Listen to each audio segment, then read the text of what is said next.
Hello friends, assalamu alaikum. Welcome back to our channel Traditional Adupangarai. டேஸ்ட்டில் நல்லாவே இல்லாத பிரியாணியை கூட இந்தளவுக்கு சுவையான கத்திரிக்காய் கட்டா கூட இருந்தால் நல்லாவே சாப்பிடலாம். பிரியாணிக்கு ஒரு சூப்பர் காம்பினேஷன்னே சொல்லலாம் இந்த கத்திரிக்காய் கட்டா. கத்திரிக்காய் கட்டா செய்கிறதுக்கு நான் ஒரு 4 கத்திரிக்காய் எடுத்திருக்கேன். சின்ன வெங்காயம் கட் பண்ணி வச்சுருக்கேன். மெயின் வெள்ளை எள்ளு வேணும் 4 ஸ்பூன். இதில் ஒரு 4 ஸ்பூன் எடுத்துக்கலாம். ஒரு 4 தக்காளி புளி கரைச்சி வச்சுருக்கேன். தாளிக்கிறதுக்கு கடலைப்பருப்பு மிளகு எடுத்திருக்கேன். மிளகு ஜீரகம் சேர்த்துக்கலாம். வாங்க எப்படி செய்கிறதுன்னு பார்க்கலாம். இப்போது எந்த சட்டியில் நம்ம செய்ய போகிறோமோ அந்த சட்டியை அடுப்பில் வச்சுட்டு ஒரு 4 ஸ்பூன் வெள்ளை எள்ளு சேர்த்துக்கலாம். இதை நல்லா கருகிராமல் பொன்னிறமாக வறுத்து எடுத்துக்கலாம்.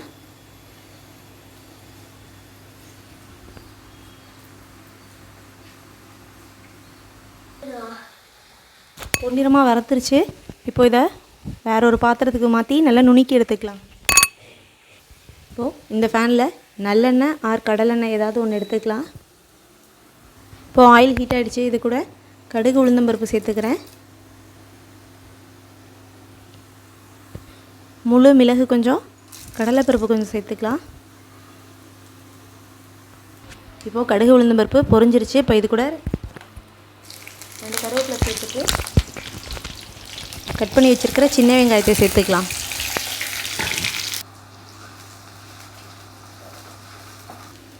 வெங்காயம் ஓரளவுக்கு வதங்கிருச்சு. இப்போ இது கூட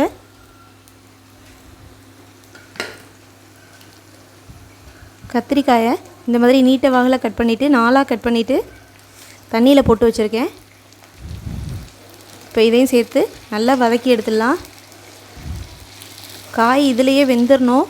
அந்தளவுக்கு நல்லா எண்ணெயிலே வதக்கிடணும்.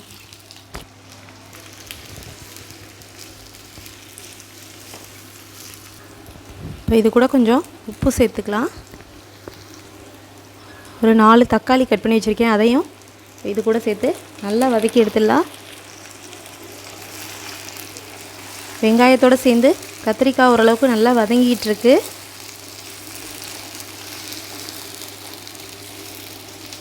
இதுக்கு நம்ம பூண்டு சேர்க்க போகிறதில்ல, இஞ்சி பூண்டு சேர்க்க போகிறோம். இது கொஞ்சம் வதங்கினதுக்கப்புறம் இஞ்சி பூண்டு சேர்த்துக்கலாம், ஏன்னா அடி பிடிக்குன்றனால. கண்டிப்பாக இஞ்சி பூண்டு சேர்த்தா தான் இதோட டேஸ்ட்டும் நமக்கு கிடைக்கும். இது கூட ஒரு 3 பச்சை மிளகாய் சேர்த்துக்கிறேன். தக்காளி கொஞ்சம் மசிஞ்சிருச்சு. இப்போ இது கூட 1 ஸ்பூன் இஞ்சி பூண்டு பேஸ்ட் எடுத்துக்கலாம்.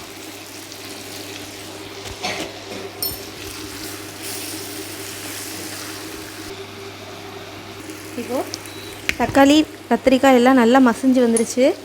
இப்போ இது கூட மஞ்சள்தூள் 1 ஸ்பூன் சேர்த்துக்கிறேன். 2 ஸ்பூன் மிளகாய்த்தூள் சேர்த்துக்கிறேன். இது கூட 1 ஸ்பூன் மல்லித்தூள் சேர்த்துக்கிறேன். இதை நல்லா கலந்து விட்டுட்டு கரைச்சி வச்சுருக்கிற புளியை இது கூட சேர்த்து நல்லா கொதிக்க விட்டுடலாம்.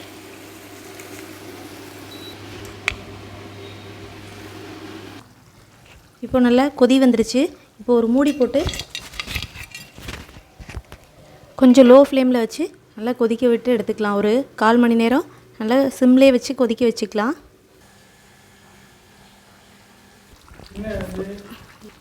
இப்போது கத்திரிக்காய் மசிஞ்சு நல்லா வெந்துருச்சு, நல்லா வத்திருச்சு தண்ணியும் கூட. இப்போது கொஞ்சம் தண்ணி இந்தளவுக்கு இருக்கும்போது வெள்ளை எள் வறுத்து வச்சுருக்கிறத தூவி 2 செகண்ட் கொதிக்க விட்டுடலாம்.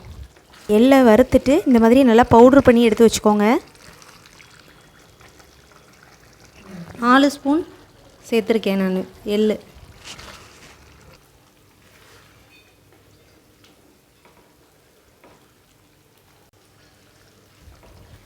சுவையான கத்திரிக்காய் கட்டா ரெடி ஆகிடுச்சு. நீங்களும் இது மாதிரி ட்ரை பண்ணி பாருங்கள். ரொம்ப சூப்பராக வந்திருக்கு.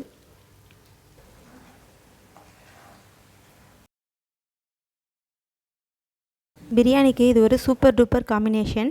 ரெஸ்டாரண்ட் ஸ்டைலில் சூப்பராக செஞ்சுருந்தேன். ரொம்பவே டேஸ்ட்டாக இருந்தது. நீங்களும் வீட்டில் இது போல் ட்ரை பண்ணி பாருங்கள். எப்படி இருந்ததுன்ட்டு கமெண்ட்டில் சொல்லுங்கள். இந்த வீடியோஸ் உங்களுக்கு பிடிச்சிருந்தால் லைக் பண்ணுங்கள். மறக்காமல் நம்ம சேனலை சப்ஸ்கிரைப் பண்ணிக்கோங்க. பக்கத்தில் இருக்க பெல் பட்டனையும் கிளிக் பண்ணிக்கோங்க. அப்போ தான் நான் போடுற எஃபர்ட் உங்களை வந்து அடையும். தேங்க்யூ.